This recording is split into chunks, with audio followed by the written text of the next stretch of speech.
Hey, what is happening? This is Linus, you're watching TechLine, and this is the Huawei Nova 5T.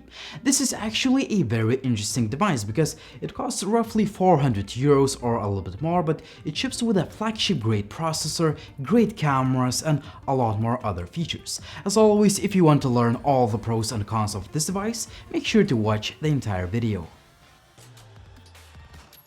The contents of the retail packaging may vary depending on the region, but my unit comes with a Huawei's super fast charger, USB Type-C cable, a headphone jack adapter, and a silicone case. The design is the mix of old and new. The old, we've seen this design on a lot of phones before. The Nova 5T's internals are sandwiched between two sheets of glass, and on the sides we have an aluminum frame. The new, this pattern that looks awesome in practice and it changes colors under different lighting. There's even a matching wallpaper that changes colors when you move the phone. Huawei put 4 cameras on the back that I'll talk about in the image quality section, so stay tuned. On the front there is a little punch hole for a 32 megapixel shooter, meaning that there are no notches like on some Huawei's flagships.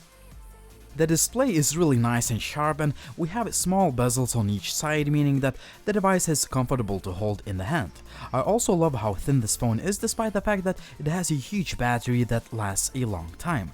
When I tried to squeeze out every bit of this battery, I managed to get over 14 hours of screen on time. If you use the phone more intensively, you should still expect to get about 8 or 9 hours of SOT.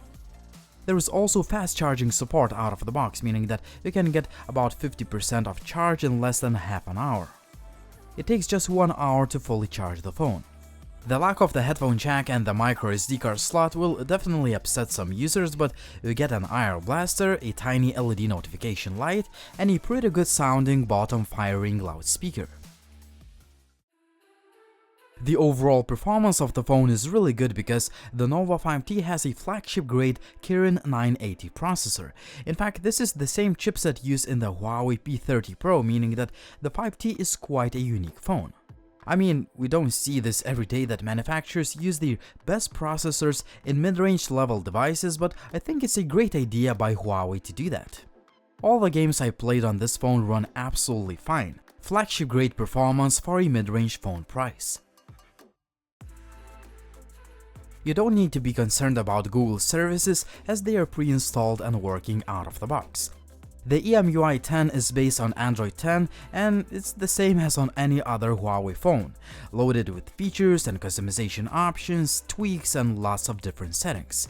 The EMUI 10 looks cleaner and a little bit faster than the EMUI 9, but the difference is negligible. I've never had any issues with Huawei phones in terms of speed and overall performance in the past. The Nova 5T is no exception. It feels fast and responsive all the time. When it's winter, there aren't many sunny days anymore, meaning that I could only test the cameras of this phone under poor lighting conditions. Still, the Nova 5T performed really well. You can get really nice pictures using the wide angle, main, and telephoto lens. There is a dedicated macro lens too that produces pretty nice looking close-up shots. I also tested 48 megapixels ultra clarity mode, which did not really impress me, well, at least on a dark and cloudy day. That's why I suggest you stick to a standard 12 megapixels mode. Huawei AI tends to make some of the images look a little bit cartoonish, but overall, these are one of the best pictures in a sub $400 device. Night image quality is really impressive for a mid-range level phone. Of course, we have some noise in the images using all 3 cameras, but still, the pictures look pretty good. If you take pictures using the Huawei's signature night mode, you'll get near flagship grade night shots. By the way, the night mode works with all of the camera lenses, which is not the case even with some of the $1,000 flagship phones. I like selfie image quality too in both auto and portrait modes. Speaking of portraits, they look really good using the main camera too. Night selfie image quality is quite decent, but most of the selfies came out a little bit soft. Video quality is really impressive on this device. I like that 4K footage is detailed, sharp, very smooth and stable, despite the fact that there is no optical image stabilization. You can also switch between different cameras while you are recording the video quite seamlessly, which is not the case with most of the mid-range level phones I've tested before. Selfie video quality is nice and stable too, however I wish Huawei used wider angle lens. Check out uncut video tests on my secondary channel and be the judge. As always, you'll find all the links down below the video.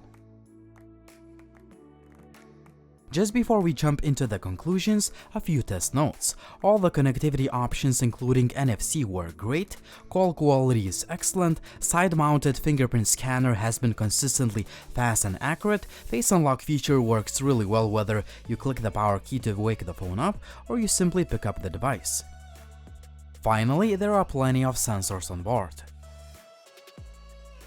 Before my summary of pros and cons, a word from the channel sponsor that helps pay my bills. Mobile Trans lets you easily transfer data between iOS and Android devices. It lets you transfer WhatsApp messages with a single click, backup iOS and Android devices to your computer, and much more. Mobile Trans is the best desktop software to transfer contacts between the iPhone and Android, as well as other types of data, including photos, apps, songs, messages, videos, and more. Check out the video description for all the links and show notes. So we've come to the conclusions part, and let me summarize all the pros and cons of this device so you can make the buying decision yourself. So first of all, let me actually start with the cons, and there aren't many to talk about except for the fact that there is no micro SD card slot and there is no headphone jack.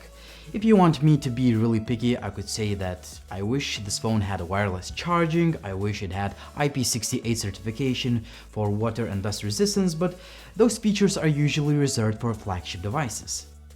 Now the pros, or why it's worth buying the Huawei Nova 5T.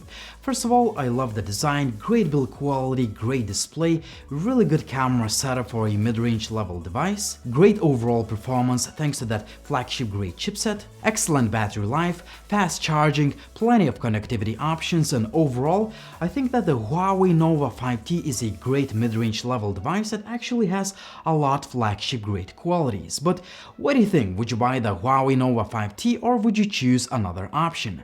As always, like the video if you liked it, please subscribe to the channel if you haven't already, drop me a comment down below if you have any questions, and as always, it was Linus, thank you for watching and see you soon.